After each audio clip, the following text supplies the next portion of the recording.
Hello and welcome to A Photographic Life and the fourth and last episode of our summer specials, in which we welcome back contributors from the past, explaining to us and answering a question: what photography means to them. Photography is a way of life for me. It took a large chunk of my life. I was 20 years old when I made my first photographs of pilgrims. In 2015, I had an exhibition in Bratislava, and the gallery there called it Half a Century of Photography by Marketa, Luskacova. I was quite shocked. A half a century is a long time. Photography is for me a way to understand life, my life. It is, after all, a quest behind all the arts. The intention behind my photography was to remember things, events, people, their faces. I photograph because I want things and people to be remembered. I believe that only well-composed photographs are memorable and can be remembered. And because of that, I take a great care in my composition.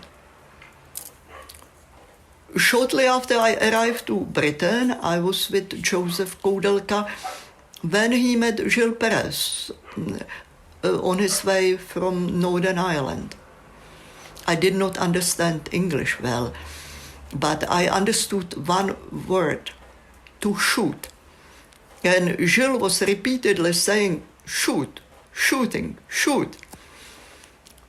When he left, I said to Joseph that Gilles must be in Belfast in a terrible crossfire. But Joseph explained to me that to shoot is in English the synonym for to photograph. Well, in my native language, in Czech, the synonym for to photograph is to immortalize. And it was what I was trying to do all my life, and what kept my interest in photography all that time. Photography is my artistic response to what I see in the world, in life around me. And it's not just a self-expression, but also my attempt to contribute, to give people some hope, some inspiration, possibly change their opinions about something, give them a different perspective, different vision, and welcome them into my world and how I see things and what I find interesting and important. So hopefully that will change something. I think photography and its meaning to me changed, or has changed dramatically, since when I first wanted to become a photographer and then finding out I was a photographer. I thought that photography meant you had to be brave. I thought photography meant you had to prove yourself. I thought photography meant that you had to take good pictures. I thought that photography in some way equated to trying to prove yourself. And I think that all of those things certainly played into my my early years of getting into the type of photography that I found myself doing, which was documentary photography or photojournalism or whatever you want to call it. But perhaps rather inevitably for myself, I found myself covering or wanting to cover issues and stories that were on the extremes of life. It was the moment in Libya where I think I discovered that for a number of years photography had been using me and I hadn't been using photography. And I can equate that to, obviously, to a moment in April 2011 that left 2 colleagues dead, several injured, including myself, and something then that would take years to put right again. So I think when photography means to me is that quite literally photography means everything, because I was in a position where I almost sacrificed my life for photography. And it's in stark terms, but truly when people say photography is everything and they do anything for success and they do anything for this, to almost pay the ultimate price to do something that perhaps you wanted to do as a teenager, it makes you reevaluate what's important in life. And in the years past that moment, for me, I think I've worked hard for me to take control of the photography that I was making, to take control of the storytelling and to take direction and to take control in the direction that I wanted to go, and far less for it to be up to haphazard chance or fate. I think if you continue to lead that existence of leaving things to chance and continually to cover the extremes of life, of war, of death, of whatever you want to call it, then the greater chance you have of paying the ultimate price. So now photography doesn't mean everything to me. I've just released a book from my time spent in Turkey over the past 6 years. I have 2 children, I'm married, and I hope that in the years to come that I can continue to control that need for photography to be this thing that could conceivably once was a thing worth dying for, which it absolutely, categorically is not and never should be. For me, the key thing about photography that lasts, that's important, is either on the one hand personal work that records your family, your history, your friends, that kind of stuff, and the other is documentary work that's set in context, historical, political, news even, well contextualized, thought through, and not just treated as a sensationalist media, which photography so often can be. The value of pictures as depicting a time, as making a political statement, as making a personal statement. I think these things are all very important to me.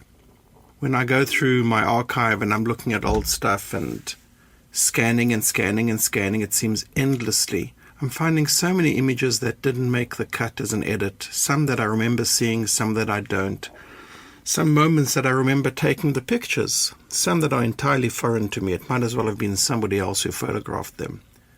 And therein lies the danger of shooting the very reason we fear photography as a form of propaganda, that we fear AI photography as deep fakes, is that it is such a powerful medium that we tend to believe what we see, at least to some level. And even if we don't entirely fall for the construct of what that lie is, It establishes the thought in our brain that this is an actual thing. One only has to look at modern politics, and perhaps all politics, but the continual repeating of lies that seem ludicrous slowly establishes them as a base level of what we think about things. This is why I think of documentary photography as truly important, and contextualized, placed in history, annotated, captioned, written about. If you think about the great photographers of our time who've documented historical moments, it's not just bare bones pictures that stand out, because those can be very misleading. It's rare that a photograph unambiguously and completely clearly articulates a moment or a feeling or a memory for you.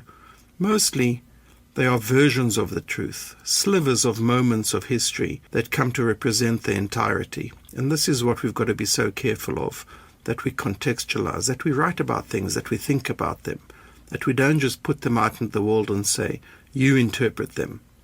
Sure, if it's art and you want the art to represent what the person watching it feels as much as the person who created it and the subjects in it were doing and feeling and thinking, that's fine. I think that's great.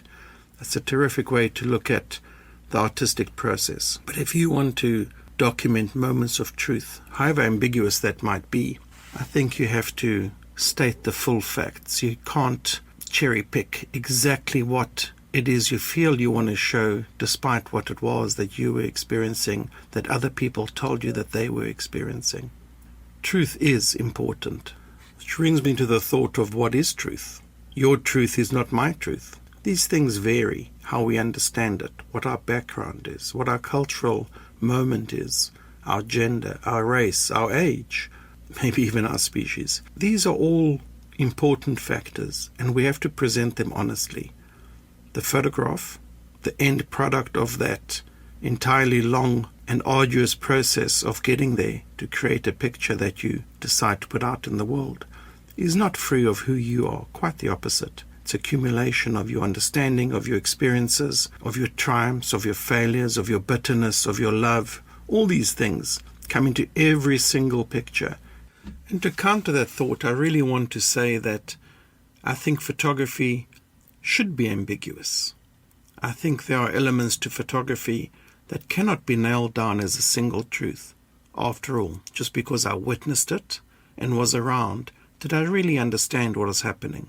Often, I am sure I did not, and sometimes I entirely misunderstood a situation, not really knowing what I was seeing, what was behind it.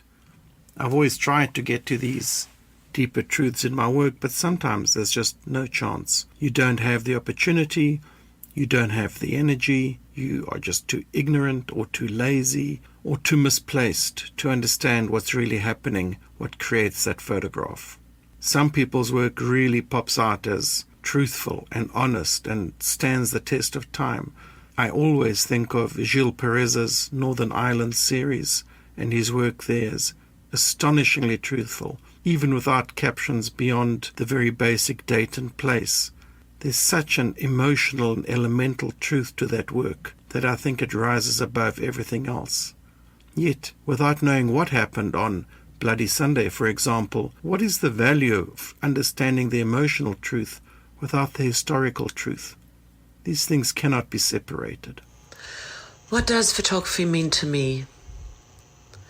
When I started shooting my own art projects, it was my way of doing therapy. I recreated stories of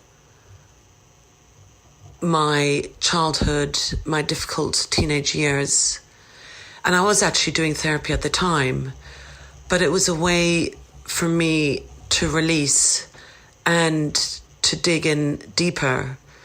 It was quite difficult at the time when I was creating or recreating the stories of my past with actors and sets and theatrical lighting. But it was, just very therapeutic and for me very important. It's a way, photography is a way to trying to release and face it and deal with it. When I actually come to shooting these subject matters on the day, I've been through the therapy and now I'm just trying to tell the story. And since then, shooting personal projects for quite a few years now, I now recreate stories. I did a project on blind people because that's one of my biggest fears, is not being able to see, not being able to take photographs ever again. So I interviewed many blind people, what it must be like to be blind. And that was a really interesting project for me. As I'm getting older, I'm realizing that my sight is getting slightly worse, as it does as we get older. I now need glasses for reading and then also separate glasses for long distance driving. And I find that quite hard to overcome. If I feel I've taken a beautiful picture or something that inspires me, it gives me goose pimples. I never get tired of it. It's the way I live, it's the way I breathe. It's what makes me function. And if I lost my eyesight, I would feel dead. It's also a way of connecting with the world. I recreate stories that inspire me.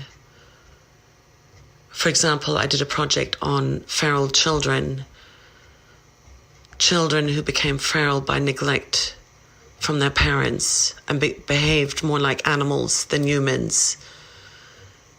And it took me a long time to work on the project, to produce it, and to research all the different stories. And I thought it was such a fascinating subject matter. How could someone like Marina Chapman, who lived in Colombia, was drugged and thrown into the jungle and survived by herself at the age of 10. No, younger, sorry, she was 5, for about 5 years, just copying the behavior of these capuchin monkeys. I find that the story quite unbelievable, that I had to recreate it with children actors, and there are many different cases.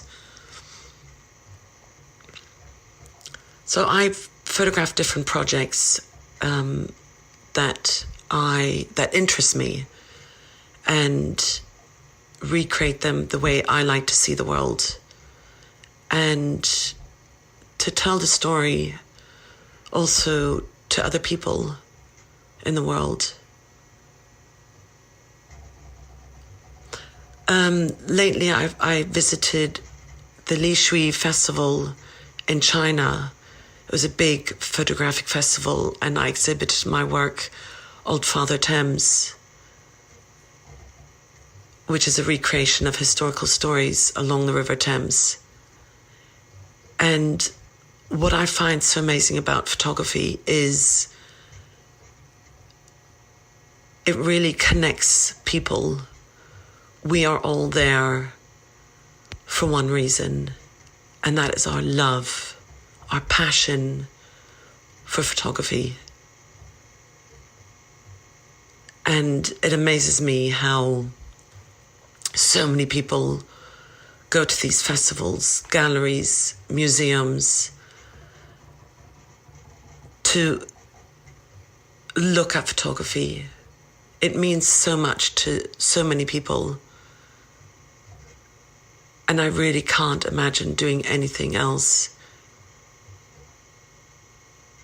I feel truly grateful that I can make it work. Working as a photographer, I shoot advertising campaigns and I shoot my own artwork. exhibit the work, I give talks, and collectors invest in my art. And I am forever grateful that I can live this way. So what does photography mean to me is a very long, complicated answer, and I could go on forever. But thank you for asking. Bye. Thank you to all the contributors, and thank you to you for listening. If you've enjoyed this episode, I do encourage you to go back over the last 3 weeks and listen to the rest of our summer specials, where I've brought together a number of different photographers answering that question, what does photography mean to them? You could also, of course, go back through the archive of over 400 episodes of this podcast, in which you will also find photographers answering the same question. Anyway, I hope you've had a good summer. I hope you've either had a rest or exciting times. Maybe also just a time to reflect and think about photography. Either way, next week we're back on schedule and things return to normal. Until then, take care.